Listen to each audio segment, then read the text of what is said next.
नमस्कार, आदाब दोस्तों। आप कैसे हैं? उम्मीद करता हूँगा कि आप सब ठीक होंगे। आज मैं आपका दोस्त आपके लिए बहुत ही अच्छी कहानी लेकर आया हूँ, मुंशी प्रेमचंद की कहानी, जिसका टाइटल है दो बैलों की कथा। तो प्लीज़ कहानी को सुनने से पहले मेरे यूट्यूब चैनल को लाइक करें, सब्सक्राइब करें, कमेंट्स करें और शेयर करना ना भूलें। तो हम स्टार्ट करते हैं दो बैलों की कथा। एक बार एक गांव में झूरी नाम का एक किसान रहता था। उसके दो बैल थे, हीरा और मोती। दोनों ही बैल हट्टे कट्टे व बलशाली थे। झूरी को उन दोनों से बहुत लगाव था। दोनों बैल भी झूरी को बहुत पसंद करते थे। हीरा और मोती का आपस में इतना लगाव था कि यदि कभी एक खाना न खाए तो दूसरा भी घास को मुंह तक नहीं लगाता था। एक दिन की बात है कि झूरी की पत्नी का भाई गया दोनों बैलों को अपने साथ ले गया। दोनों बैल इस बात से हैरान थे कि उन्हें गया के हवाले क्यों किया गया। शाम तक होने तक दोनों नए घर व नए लोगों के बीच में थे, लेकिन उन्हें वहाँ सब बेगाना लग रहा था। रात को जब सभी सो रहे थे तभी दोनों रस्सी तोड़कर झूरी के यहाँ भाग खड़े हुए। सुबह सवेरे ही जब झूरी ने उन्हें अपने यहाँ देखा तो दौड़कर गले से लगा लिया। ये सब देखकर झूरी की पत्नी बिल्कुल खुश नहीं थी। उसने दोनों को खूब खरी खोटी सुनाई और यह निश्चय किया कि दोनों को खाने में केवल सूखा भूसा ही मिलेगा। अगले दिन गया फिर आकर दोनों बैलों को अपने साथ ले गया। गया पिछले कल की घटना से बेहद क्रोधित था, इसलिए उसने वहाँ भी दोनों को खाने के लिए सूखा भूसा ही दिया। किसी तरह रात कटी और दोनों सुबह को हल जोतने के लिए खेतों में ले जाया गया। हालांकि दोनों ने जैसे एक कदम भी न उठाने की कसम खा रखी थी। दोनों की खूब पिटाई हुई। रात को खाने में फिर भूसा मिला। दोनों निराश खड़े थे। तभी वहाँ एक छोटी सी लड़की आई और दोनों को एक एक रोटी खिलाकर चली गई। एक एक रोटी से दोनों का पेट तो नहीं भरा, लेकिन उनके दिल को सुकून जरूर मिल गया। पता चला कि उस लड़की की सगी माँ के मरने के बाद वह सौतेली माँ के पास रहती थी। उसकी सौतेली माँ उसे मारती रहती थी। शायद यही वजह थी कि उसे बैलों के लिए अपनापन था। दोनों छोटी लड़की के बारे में सोचकर चुपचाप अपना समय बिताने लगे। एक रात दोनों ने सलाह करी कि वे दोनों गले में बंधी रस्सी को चबा चबा कर तोड़ देंगे और वहाँ से भाग जाएंगे। उसी रात जब वे रस्सी को तोड़ने की कोशिश कर रहे थे तो वही छोटी लड़की वहाँ आई और उसने दोनों को रस्सी से आज़ाद कर दिया। दोनों ने छोटी लड़की से विदा ली और दौड़ने लगे। इतने में गया को इसकी खबर लगी। वह अपने आदमियों के साथ उन दोनों के पीछे दौड़ पड़ा। हीरा और मोती इतना तेज भागे कि उन्हें अपने घर का रास्ता भी याद न रहा। वे रास्ता भटक गए थे। दोनों को भागते भागते भूख भी लग पड़ी थी। रास्ते में मटर का एक खेत था। दोनों ने वहाँ जाकर मटर खाई। अभी दोनों खेत में चर ही रहे थे, वहाँ एक सांड आ गया आदम का। दोनों ने हिम्मत दिखाकर उसे वहाँ से खदेड़ दिया।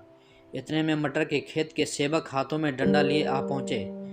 हीरा के पास भागने का मौका था, लेकिन जब उसने देखा कि सेवकों ने मोती को पकड़ लिया है तो वह लौट गया। दोनों बैलों को पकड़कर मवेशी खाने में बंद कर दिया गया। उस मवेशी खाने में बहुत से जानवर कैद थे। वहाँ कई बकरियाँ, घोड़े, भैंस, गधे बंधे थे, लेकिन किसी को भी खाने को कुछ नहीं दिया जाता था। इस वजह से सभी जानवर कमजोरी के कारण जमीन पर बेजान पड़े हुए थे। जब पूरा दिन बीत जाने पर भी खाने को कुछ न मिला तो हीरा के सब्र का बांध टूट गया। उसने बाड़े की कच्ची दीवार पर जोर से अपने सींग गड़ा दिए। इससे मिट्टी का एक टुकड़ा निकल आया। यह देखकर हीरा को हिम्मत मिली और वह दौड़ दौड़कर अपनी सींगों से दीवार की मिट्टी गिराने लगा। तभी मवेशी खाने का चौकीदार हाथ में लालटेन लिए जानवरों की हाजिरी लगाने आ पहुंचा। हीरा की करतूत देखकर उसने उसकी डंडे से पिटाई शुरू कर दी और उसे मोटी रस्सी से बांधकर वहां से चला गया। हीरा ने मोती से कहा, आज अगर यह दीवार गिर जाती तो यहाँ बंधे हुए कितने ही जानवर आज़ाद हो पाते। यदि ये थोड़े दिन और वहाँ रुके तो कमजोरी से इनका मरना निश्चित है। यह सुनकर मोती बोला, अगर ऐसी बात है तो मैं भी जोर लगाता हूँ। ऐसा कहते ही मोती ने दीवार में उसी जगह वार किया और लगभग 2 घंटे की कड़ी मेहनत से दीवार को तोड़कर गिरा दिया। दीवार के गिरते ही घोड़े, भैंसें, बकरियां सब जल्दी से भाग गईं, लेकिन गधे वहीं खड़े रहे। लाख मनाने पर भी गधे अपने डर की वजह से वहीं खड़े रहे। उधर मोती अपने दोस्त हीरा को रस्सी तोड़ने की पूरी कोशिश करता रहा। अब जब सुबह होने वाली थी तो हीरा ने मोती से कहा, दोस्त, मुझे नहीं लगता कि आज यह रस्सी टूटेगी। तुम यहाँ से भाग जाओ, वरना सबको पता चल जाएगा कि यह सब तुमने ही किया है, मुझे यहीं छोड़कर तुम चले जाओ। यह सुनकर मोती की आंखों में आंसू आ गए। वह हीरा से बोला, मित्र, मैं इतना स्वार्थी नहीं हूँ कि मुश्किल के इस समय में तुम्हें छोड़कर चला जाऊँ। मैं मरते दम तक तुम्हारे साथ ही रहूँगा।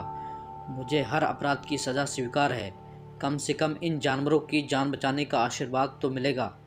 इतना कहकर मोती ने गधों को सींग मारकर बाड़े से भगा दिया और स्वयं हीरा के पास आकर सो गया।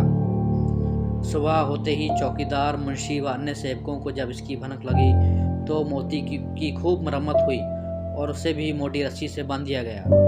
लगभग 1 हफ्ते तक दोनों वहीं बंधे रहे, लेकिन उन्हें खाने को कुछ नसीब नहीं हुआ। उन्हें केवल पानी ही पिलाया जाता। दोनों की हड्डियां निकल आई थीं। एक दिन बाड़े के सामने उनकी नीलामी शुरू हुई, लेकिन वे दोनों इतने कमज़ोर थे कि उन्हें खरीदने के लिए कोई तैयार नहीं था। तभी एक आदमी सामने आया और दोनों बैलों को टटोलने लगा।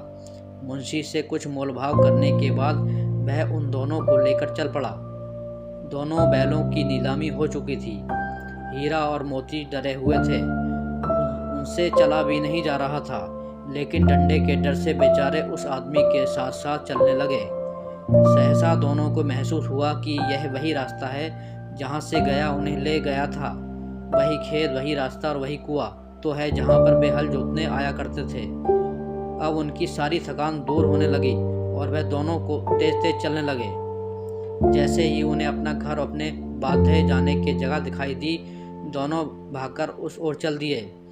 द्वार पर झूरी बैठा हुआ था। जैसे ही उसने दोनों बैलों को देखा, उसने उन्हें गले लगा लिया। दोनों बैलों की आंखों में आंसू आ गए। तभी वह आदमी वहां बैलों के पीछे पीछे पहुंच गया और उसने दोनों बैलों की रस्सियां पकड़ ली। झूरी बोला, ये मेरे बैल हैं। आदमी ने कहा, मैंने इन्हें मवेशी खाने की नीलामी से खरीदा है। झूरी तपाक से बोला, मेरे बैलों को बेचने का हक किसी को नहीं है। अगर मैं इन्हें बेचूंगा तभी ये बिकेंगे।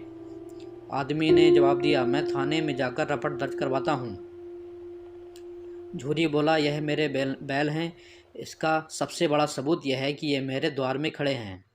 फिर उस आदमी ने आव देखा न ताव और बैलों को अपनी ओर खींचने लगा। तब दोनों बैलों ने भी उसे अपने सींगों से खदेड़ दिया और गांव से दूर भगा दिया। इतनी देर में दोनों बैलों के लिए भूसा, दाना और चारा भर दिया गया। हीरा और मोती दोनों मिलकर चारा खाने लगे। झूरी साथ में खड़ा उन्हें सहला रहा था। तभी झूरी की पत्नी भी अंदर से आई और उसने दोनों बैलों के माथे चूम लिए और खूब प्यार दिया। कहानी से सीख। इस कहानी से हमें 2 बातें सीखने को मिलती हैं। पहली यह कि हमें अपनी स्वाधीनता के लिए अपने अंतिम समय तक संघर्ष करते रहना चाहिए। दूसरी सीख यह मिलती है कि हमारे जीवन में चाहे जितनी भी मुश्किलें क्यों ना आएँ, लेकिन सच्चे दोस्त हमेशा साथ निभाते हैं। तो दोस्तों, यह कहानी कैसी लगी कमेंट्स में ज़रूर बताएं और मेरे चैनल को प्लीज़ लाइक और सब्सक्राइब ज़रूर करें। नमस्कार।